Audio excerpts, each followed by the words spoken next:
Capítulo 2 de 2 Pedro. Seja muito bem-vindo a mais uma leitura de mais um capítulo da Bíblia, aqui com o Bispo Fabrício Dias, aqui nas redes sociais. E é um prazer para mim estar lendo a Bíblia toda com você, um capítulo por dia, tá bom? Hoje, já no início aqui da nossa leitura, do capítulo 2 de 2 Pedro, eu já queria saber de qual cidade você está lendo comigo. Qual a cidade que você está lendo? Você está lendo de qual estado? Coloca a cidade e o estado, né? Porque talvez a gente, só pelo nome da cidade, a gente não vai saber qual estado. Coloca aqui qual estado e não deixe de colocar bom dia, boa tarde, boa noite aqui para mim saber a hora que você está lendo, tá? Mas qual estado você está lendo a Bíblia comigo aí? E qual estado você vai convidar as pessoas para fazer essa campanha com a gente, lendo a Bíblia toda, né? Vamos lá? Já tem a sua Bíblia aí? Se tem a Bíblia, abre ela aí. Se não tem, acompanha aqui na tela que vai ser uma bênção, tá? Diz assim o título, ó: Os falsos mestres, seu caráter, obras e justo castigo. Assim como no meio do povo surgiram falsos profetas, assim também haverá entre vós falsos mestres, os quais introduzirão dissimuladamente heresias destruidoras, até ao ponto de renegarem o soberano Senhor que os resgatou, né? Trazendo sobre si mesmo repentina destruição. Então ele fala aqui no versículo 1 já, assim como nós vimos, você que conhece a palavra, você que não conhece a palavra ainda, você vai ler comigo aqui o Antigo Testamento. Mas no Antigo Testamento tivemos muitos falsos profetas, né? Muitos. Na época de Jeremias, a pastora estava até lendo esses dias Jeremias, os profetas ali. Você vê que quando o profeta está profetizando, falando, sempre tem no meio ali do contexto alguns falsos profetas, né? Para agradar os homens, né? Falando mentiras.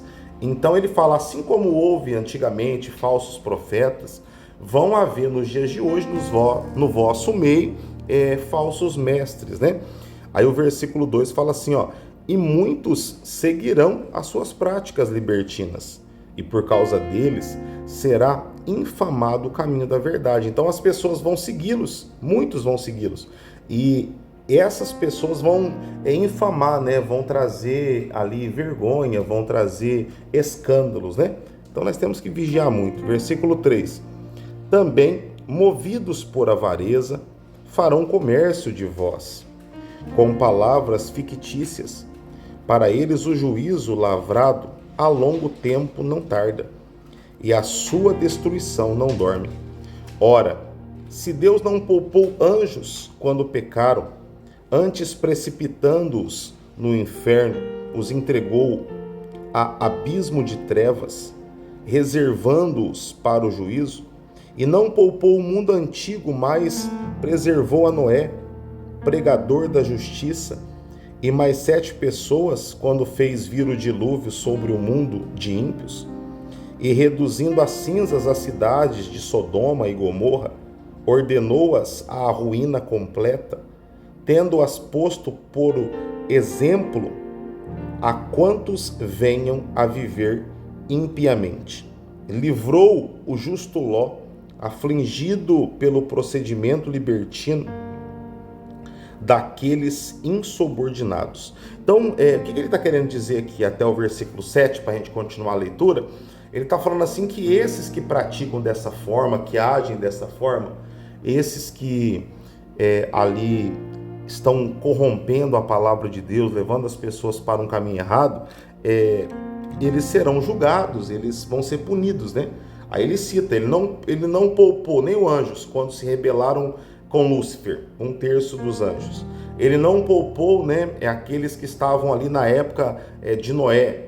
Ele não poupou Sodoma e Gomorra na época de Ló. Então ele está falando assim como ele puniu, assim como ele repreendeu esses outros que agora estão praticando tais coisas, eles também serão punidos, eles também serão ali repreendidos, né? Aí o versículo 8 continua falando de Ló ali, fala assim, ó: porque este justo, pelo que via e ouvia quando habitava entre eles, atormentava a sua alma justa, cada dia por causa das obras iníquas daqueles. É porque o Senhor sabe livrar da provação os piedosos e reservar sobre castigo os injustos para o dia do juízo, especialmente aqueles que, seguindo a carne, andam em imundas paixões e menosprezam qualquer governo. Atrevidos, arrogantes, não temem difamar autoridades superiores, ao passo que anjos, embora maiores em força e poder, não proferem contra ela juízo infamante na presença do Senhor. Estes, todavia, como brutos irracionais, naturalmente feitos para presa e destruição, falando mal daquilo em que são ignorantes, na sua destruição também hão de ser destruídos. Olha que interessante. Ele está falando aqui que essas pessoas, elas são atrevidas, arrogantes, são pessoas que estão pervertendo o caminho e principalmente tanto ensinando o caminho errado para aqueles que estão ali inocentes, mas também ensinando coisas erradas para aqueles que já conheceram a verdade, mas por algum motivo não estavam tão firmes na rocha, então foram enganados. Então, se tem algo que faz Deus ficar irado, Deus estender as mãos para punir, é quando pessoas querem perverter as suas ovelhinhas do seu aprisco. Quando pessoas estão fazendo coisas erradas, tirando as suas ovelhas da presença dele. Aí Deus fica como o simbolismo de Davi, né? Lembra de Davi? Quando o leão, o urso atacou a ovelha, o Davi veio para defender. Assim é o Senhor, né? Assim o Senhor o faz. Versículo 13 continua dizendo assim, ó: recebendo injustiça por salário da injustiça que praticam, considerando como prazer a sua luxúria carnal em pleno dia, quais nódoas e deformidades eles se regalam nas suas próprias mistificações, enquanto banqueteiam junto convosco, tendo os olhos cheios de adultério, insaciáveis no pecado, engodando almas inconstantes, tendo coração exercitado na avareza, filhos malditos, abandonando o reto caminho, se extraviaram seguindo pelo caminho de Balaão, filho de Beor, que amou o prêmio da injustiça. Recebeu, porém, o castigo da sua transgressão, a saber, um mudo animal de carga, falando com voz humana, refreou a insensatez, do profeta. Olha que interessante, ele falando aqui que essas pessoas, elas fizeram como o próprio Balaão, né? Balaão, ele quis ouvir mais ali a ganância, Balaão, ele quis desprezar, né, a voz de Deus, e foi preciso uma jumenta, né, ali falar com ele para mostrar que ele estava no caminho errado. Então Deus está querendo dizer aqui que ele vai usar o que for preciso para fazer que essas pessoas sejam repreendidas e tomara que elas possam cair em si, né, e se consertar. Mas se não, elas serão julgadas como Sodoma e Gomorra, infelizmente, pela aplacável mão de Deus. Versículo 17 diz assim: esses tais são como fontes sem água, como névoas impelidas por temporal. Para eles está reservado a negridão das trevas, porquanto, proferindo palavras jactanciosas de vaidade, engodam com paixões carnais, pois suas libertinagens, aqueles que estavam prestes a fugir dos que andam no erro, prometendo-lhes liberdade, quando eles mesmos são escravos da corrupção, pois aquele que é vencido fica escravo do vencedor. Olha que interessante, ele está falando que essas pessoas, elas prometem algo, elas prometem bênção, se nem elas estão sendo abençoadas. Elas prometem libertação, se nem elas mesmas estão, né, libertas. São pessoas que falam daquilo que não vivem, pessoas que querem proferir julgamentos, proferir ensinamentos que elas mesmas não praticam, né?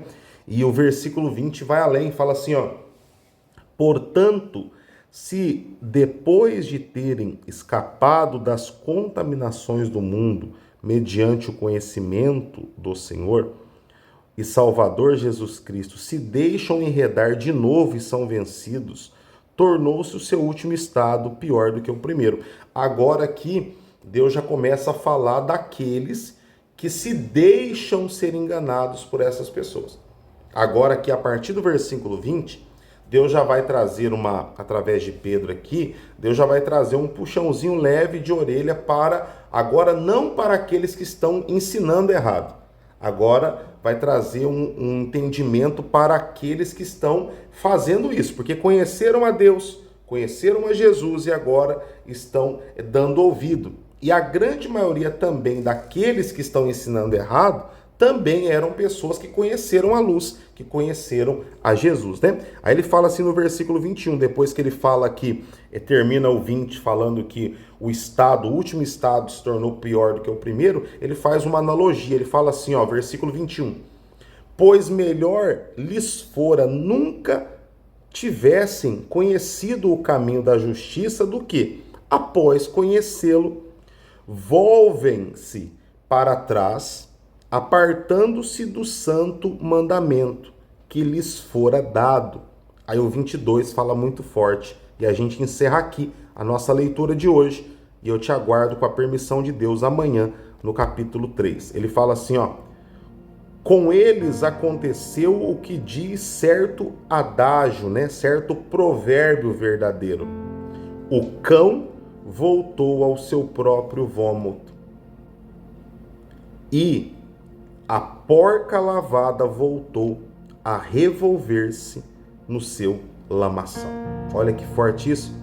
O cão voltou ao seu próprio vômito e a porca lavada voltou a revolver-se no seu lamaçal. Isso é muito forte. É a pessoa que tanto se perverte, se desvia e ensina outros, e quanto também aquele que está sendo ensinado de maneira errada está se afastando da verdade, dos ensinamentos, ele é a semelhança de um cachorro que pôs para fora o seu mal, foi liberto e depois ele volta para pegar aquele mal de novo, no caso o vômito aqui, né? Ou a porca que tirou toda a sua lama, aí você solta ela, ela volta para o lamaçal, vai se sujar de novo.